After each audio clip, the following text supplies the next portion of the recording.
Sebebi ziyaret ama var oja uzanın maka kanunu hükümet duhaze bu guherine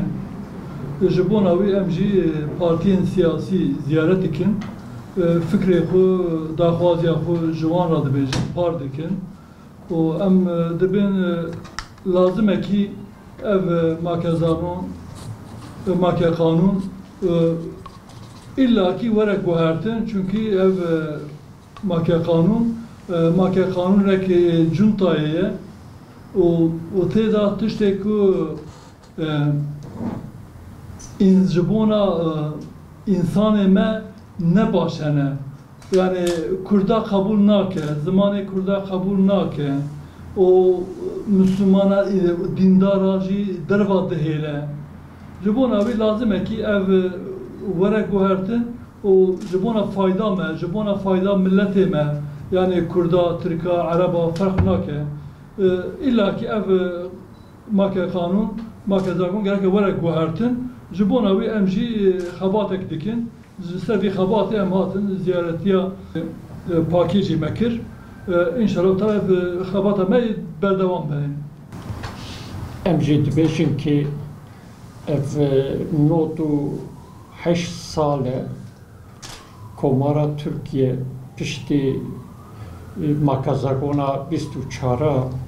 li ser tunebûna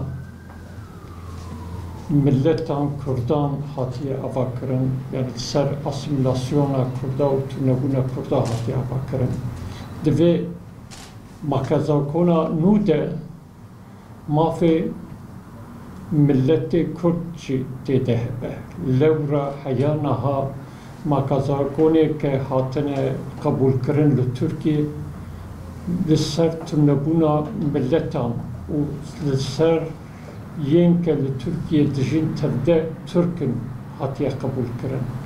lê em dibêjin ki divê makazakonek nû de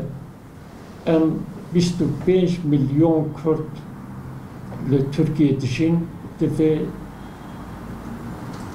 qebûlkirina Kurda jî divê makazakonek nû de hebe yani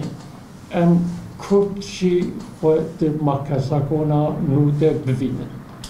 ji bo wê jî em dibêjin ki wek hêzên Kurd em bi hevdû re pêşniyariyên xwe ji bo makazagona nû em bi hevdû re pêşniyariyê xwe ji hikûmetê ji parlamentoya re û jiyêke makazagonê dinivîsin em bi hevdû re wek Kurd pêşniyariyê xwe bivin û em dibêjin ki Kurd divê makazagonê de bira bên qebûlkirin û pêşniyariyê me jî ev in.